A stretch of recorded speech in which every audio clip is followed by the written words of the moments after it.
అద్భుతమైన విజయం కోసం అపారమైన శక్తి కేంద్రీకరించుకోవడం ఎలాగో తెలియాలా? అయితే ఈ వీడియో మీకోసమే. భగవద్గీత అర్జున విషాదయోగము 6వ శ్లోకము. యుధామన్యుశ్చ విక్రాంత ఉతమౌజశ్చ వీర్యవాన్ సౌభద్రో ద్రౌపదేయాశ్చ సర్వ ఏవ మహారథ.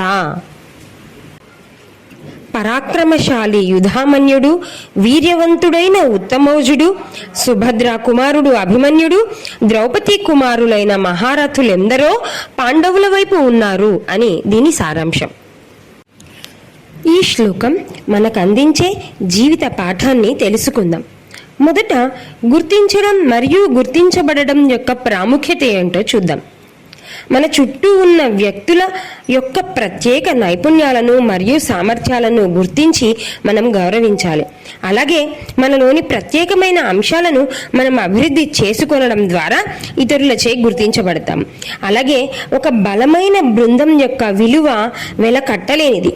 మనం ఘనమైన విజయం సాధించాలంటే సమర్థులైన వ్యక్తులతో కలిసి పనిచేస్తూ ఒకరికొకరు సహకరించుకుంటూ ఒకే లక్ష్యం కోసం పనిచేసినప్పుడు గొప్ప ఫలితాలను సాధించవచ్చు. ధైర్యం మరియు నైపుణ్యం యొక్క ఆవశ్యకత కూడా మన విజయంలో కీలక పాత్ర సాధిస్తుంది. మనం మన విజయాన్ని పొందడానికి ఎలాగైతే నైపుణ్యాన్ని పెంపొందించుకుంటామో, ఎదురయ్యే సవాళ్లను అధిగమించడానికి ధైర్యంగా ఆ నైపుణ్యాన్ని తగిన చోట మనం ఉపయోగించుకోవడం చాలా అవసరం. అలాగే ఘనమైన బలమైన నాయకుడు తన బృందాన్ని సరైన దిశలో నడిపిస్తాడు మరియు విజయాన్ని సాధించడంలో ముఖ్యమైన పాత్ర పోషిస్తాడు. మన జీవితంలో కూడా మనం ఏ రంగంలో ఉన్నా నాయకత్వ లక్షణాలను పెంపొందించుకోవాలని ఈ శ్లోకం చెప్తుంది. అలాగే ఎప్పుడూ కూడా శత్రువు యొక్క బలాన్ని తక్కువ అంచనా వేయకూడదు.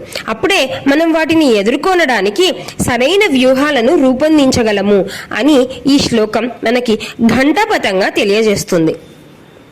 పరాక్రమశాలి యుధామన్యుడు, వీర్యవంతుడైన ఉత్తమౌజుడు, సుభద్ర కుమారుడు అభిమన్యుడు, ద్రౌపది కుమారులైన మహారథులెందరో పాండవుల వైపు ఉన్నారు అని దీని సారాంశం.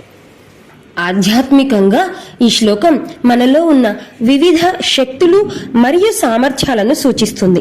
మహారథ అనే పదం మనలోని గొప్ప లక్షణాలను లేదా ఆధ్యాత్మికంగా ఉన్నతమైన వ్యక్తులను సూచిస్తుంది.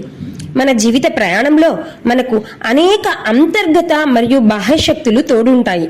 వాటిని గుర్తించి సక్రమంగా ఉపయోగించుకుంటే మనం జీవితంలోని సవాళ్లను సమర్థవంతంగా ఎదుర్కోగలము. యుధామన్యుడు అంటే పోరాట పటిమ, ఉత్తమౌజుడు అంటే గొప్ప శక్తి కలవాడు, అభిమన్యుడు ధైర్యానికి ప్రతీక, ద్రౌపది కుమారులు ధర్మానికి కట్టుబడినవారు. వీరందరూ మనలో ఉండవలసిన వివిధ సద్గుణాలను సూచిస్తారు. తార్కికంగా ఈ శ్లోకం ఒక బలమైన వాదనను వినిపిస్తుంది. బలమైన మరియు నైపుణ్యం కలిగిన యోధులు ఒక సైన్యానికి ఎంత ముఖ్యమో తెలియజేస్తుంది. ఇది యుద్ధ ఫలితాన్ని ప్రభావితం చేసే ముఖ్యమైన అంశం.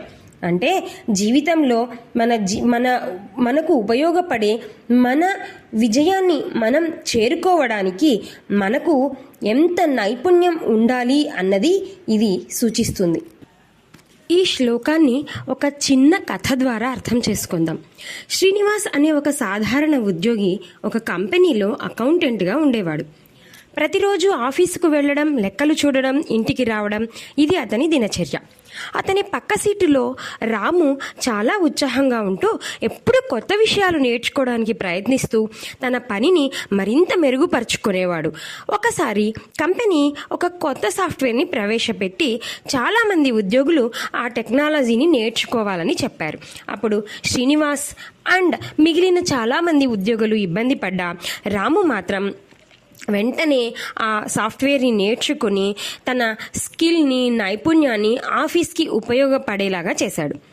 శ్రీనివాస్ రాము నేర్చుకుంటున్న అండ్ అలాగే ఆఫీస్ కోసం తను చూపిస్తున్న తన స్కిల్ని చూసి ఆశ్చర్యపోయి రాముని అడగ్గా రాము చెప్పాడు, శ్రీనివాస్ గారు, మనం ఎప్పుడు కొత్త విషయాలను నేర్చుకోవడానికి సిద్ధంగా ఉండాలి. మన చుట్టూ ఎంతో జ్ఞానం ఉంటుంది. కొంచెం ప్రయత్నిస్తే ఏదైనా నేర్చుకోవచ్చు. అంతేకాదు, ఒక బృందంలో పనిచేసేటప్పుడు ఒకరికొకరు సహాయం చేసుకోవడం చాలా ముఖ్యం అన్నాడు. వెంటనే శ్రీనివాస్ కూడా దీన్ని నిజమని ఒప్పుకొని అతను కూడా తన నైపుణ్యాలను మెరుగుపరుచుకోవడం మొదలుపెట్టాడు. ఇలా అందరూ నైపుణ్యాలను మెరుగుపరుచుకోవడం ద్వారా తమకొచ్చిన గొప్ప గొప్ప ప్రాజెక్టులలో సక్సెస్ని చూపించి తమ శాలరీలు పెంచుకొని జీవితంలో ఎంతో ఉన్నతమైన స్థాయికి ఎదిగారు.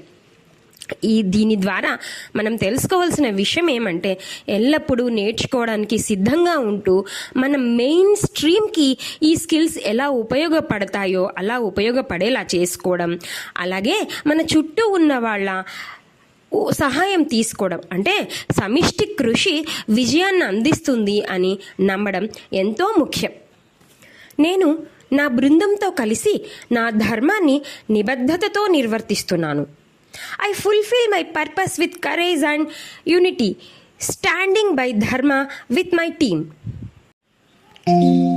ఇలాంటి మరిన్ని వీడియోల కోసం ఏం చేయాలో మీకు తెలుసుగా. Like, share, comment and subscribe. Thank you. శ్రీకృష్ణార్పణమస్తు.